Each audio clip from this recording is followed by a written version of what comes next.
লক্ষ্মীপুরেও বন্যা পরিস্থিতির অবনতি হয়েছে। জেলার সদর উপজেলার সুতার ঘোপটা এলাকা থেকে সেখানকার সর্বশেষ খবর জানিয়েছেন প্রতিনিধি মোহাম্মদ সোহেল রানা। লক্ষ্মীপুরে জলাবদ্ধতার পরিস্থিতি আরও অবনতির দিকে গেছে। জেলার 5টি উপজেলায় জলাবদ্ধতা এখন প্রকট আকারে ধারণ করেছে। গতকালের তুলনায় আজ কিন্তু জোয়ারের পানিও বৃদ্ধি পেয়েছে।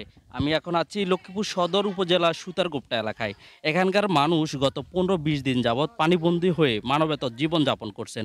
অনেকের গরু ছাগল সহ গৃহপালিত প্রাণী মারা গেছে। তবে ডুবে গেছে অসংখ্য স্কুল কলেজ সহ ঘরবাড়ি।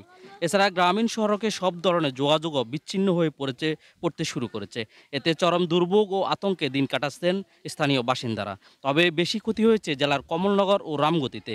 আমি কিছুক্ষণ আগে জেলা প্রশাসক সুরাইয়া জাহানের সাথে কথা বলেছি। তিনি যেমনটি জানিয়েছেন যে সকল স্থানে বাঁধ রয়েছে সবগুলো কেটে দেওয়া হবে। বৃষ্টি না হলে পরিস্থিতি আরও উন্নতি হবে। জেলাতে 6 লাখ মানুষ পানিবন্দী হয়ে আছে। তবে এখনও কেউ কোনো আশ্রয় কেন্দ্রে ওঠেনি। জেলায় 179টি আশ্রয় কেন্দ্র প্রস্তুত রয়েছে।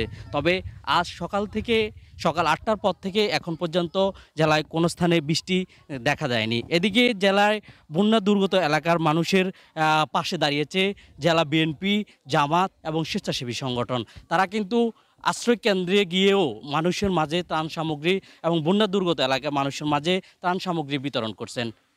এছাড়া লক্ষ্মীপুরের জলাশয়গুলো কিন্তু ডুবে গেছে।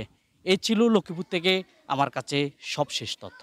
250টিরও বেশি ডিজাইন অপশন নিয়ে ওয়ালটন স্মার্ট ফ্রিজ, বোঝে আপনার প্রয়োজন।